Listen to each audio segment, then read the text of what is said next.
आता आपण अर्थसंकल्पाच्या बातमीकडे वळूया।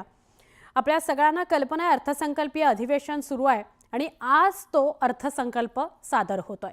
उपमुख्यमंत्री अर्थमंत्री अजित पवार दुपारी 2 वाजता विधिमंडळामध्ये अर्थसंकल्प सादर करतील। त्यामुळे या अर्थसंकल्पाकडे सगळ्यांचं लक्ष लागलेलं आहे। या अर्थसंकल्पात मोठ्या घोषणा होऊ शकतात। विधानसभा निवडणुकीनंतर राज्यात मुख्यमंत्री देवेंद्र फडणवीस यांच्या नेतृत्वाखाली महायुतीचं सरकार सत्तेत आलं। त्यामुळे या अर्थसंकल्पातून सर्वसामान्य जनतेला काही दिलासा मिळतो का, त्या संदर्भात काही घोषणा होतात का हे पाहायचं। महसूल वाढीचे नवे मार्ग शोधताना सरकारला उत्पन्न देणाऱ्या मुद्रांक शुल्क, नोंदणी शुल्क, मद्य, इंधन यावरील करात वाढ होण्याची शक्यता आहे। परिणामी सरकारी तिजोरीवर भार टाकणाऱ्या नव्या योजनांचा समावेश अर्थसंकल्पामध्ये होण्याची शक्यता कमी आहे। तर राज्यातील तरुण, शेतकरी आणि मजूर यांच्या अपेक्षांना न्याय देताना राज्य सरकारची कसोटी लागणार आहे।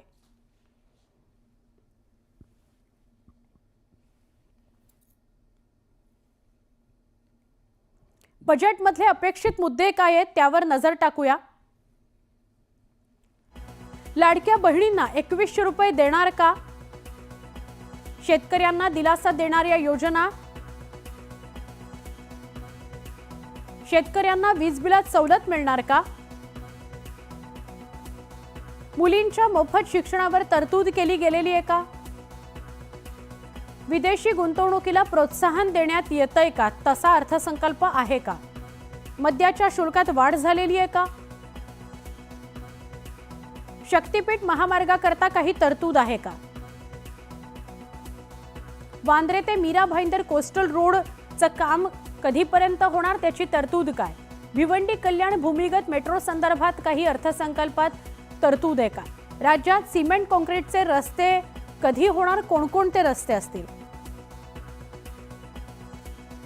राज्य सरकारी कर्मचाऱ्यांना महागाई भत्ता दिला जाईल का? वाढत्या कर्जाचा बोजा कमी करण्याचं आव्हान आहे, त्याबाबत बजेटमध्ये काही लिहिलंय का? गडकिल्ल्यांचा जीर्णोद्धार करण्यासंदर्भात अर्थसंकल्पात काही उल्लेख आहे का? आरोग्याकरता भरीव तरतूद असेल का या अर्थसंकल्पात? राज्य सरकारी कर्मचाऱ्यांना महागाई भत्ता हा मुद्दा झालेला आहे। बजेटमधले अपेक्षित मुद्दे काय ते आपण बघत होतो। ते म्हणाले की 25 वर्षाचा विचार केला जाईल, 15 वर्षाचा विचार केला जाईल। अहो, असं जर तुम्ही बोलत आजचं बजेट जर फुसकं बजेट करणार असाल, लोकांना तुम्ही काही देणार नसाल, तर मग 50 वर्ष तुम्ही थांबा ना। म्हणजे एक पिढी तशीच वाया जाईल, याच्यासाठी तुम्ही थांबणार असाल आणि अजून थोडा वेळ थांबू असं चालणार नाही। दिलेला शब्द हा पूर्ण करावाच लागेल। आणि आज काय पद्धतीचं बजेट अजितदादा 2 वाजता मांडतायत हे बघावं लागेल आणि त्यानंतर नक्कीच याच्यात खोलात जाऊन अजून काय सरकार कुठं कुठं कमी पडलंय आणि कसा त्यांनी शब्द वळवलाय हे आम्ही तिथं नक्कीच सांगू। महिलांच्या बाबतीत लाडकी बहीण योजनेला जे 1500 रुपये तुम्ही देता, इलेक्शनच्या काळामध्ये ॲडव्हान्समध्ये देत होता, आता तुम्ही म्हणत आहात की कदाचित आम्ही वाढवणार नाही। पण आजच्या बजेटमध्ये आमच्या सगळ्या लाडक्या बहिणींची अपेक्षा आहे 2100 रुपये या महिन्यापासून तुम्ही लाडक्या बहिणींना तिथं योजनेच्या माध्यमातून देणार आणि ज्या ज्या बहिणींना तुम्ही तिथं कमी केली नावं ती न करता त्यांना तसंच सातत्याने चालू ठेवाल अशी अपेक्षा करतो। युवकांच्या बाबतीत तुम्ही बेरोजगारी भत्ता देणार होता, बेरोजगारी तुमच्या काळामध्ये वाढली, आता या युवांना तिथं बेरोजगारीचा भत्ता हे सरकारकडनं तिथं देण्याची जरूरत आहे। पदभरती ही 2 लाखापर्यंत तुम्ही तिथं करणार सर्व विभागामध्ये असा शब्द दिला होता, त्याच्याबद्दल सुद्धा त्या ठिकाणी सरकारकडनं काही ना काहीतरी येण्याची जरूरत आहे। बजेट करून मुंबईकरांच्या काय अपेक्षा आहेत तेही आमच्या प्रतिनिधींनी जाणून घेतलं। सर्वांना रिलीफ मिळावा, सर्व अगदी खालच्या थर म्हणजे डाऊन ट्रोडन जे आहेत त्यांना पण मिळावं। लाडकी बहीण योजना बंद करावी। इथे मेडिक्लेमवर जो जीएसटी लावलाय तो पूर्ण बंद करावा। मेडिक्लेमचा ऍटलीस्ट गव्हर्नमेंट, स्टेट गव्हर्नमेंटचा जो जीएसटी आहे तो तुम्ही पूर्ण बंद करा। जे तुमच्या हातात आहे ते करू शकता। एसटीच्या कन्सेशन्स चालू ठेवल्या पाहिजेत। एसटीच्या बाबतीत म्हणेन सगळ्या एसटीचा मेंटेनन्स होत नाही। जी म्हणजे तिकडे सुलभ शौचालय वगैरे आहेत, म्हणजे जी सगळी इतकी बेकार आहेत, बकाल आहेत, ती तुम्ही मेंटेन करू शकता।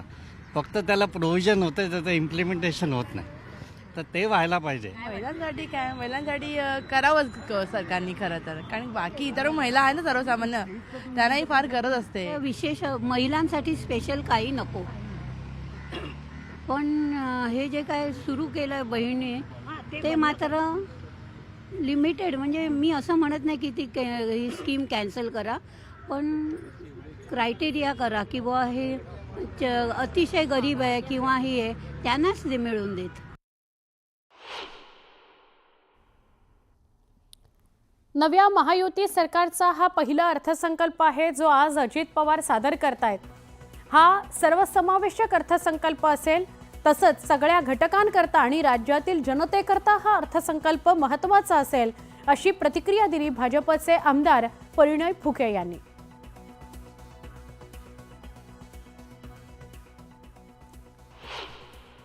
निश्चितच जनतेला अपेक्षा असणं हे साहजिक आहे.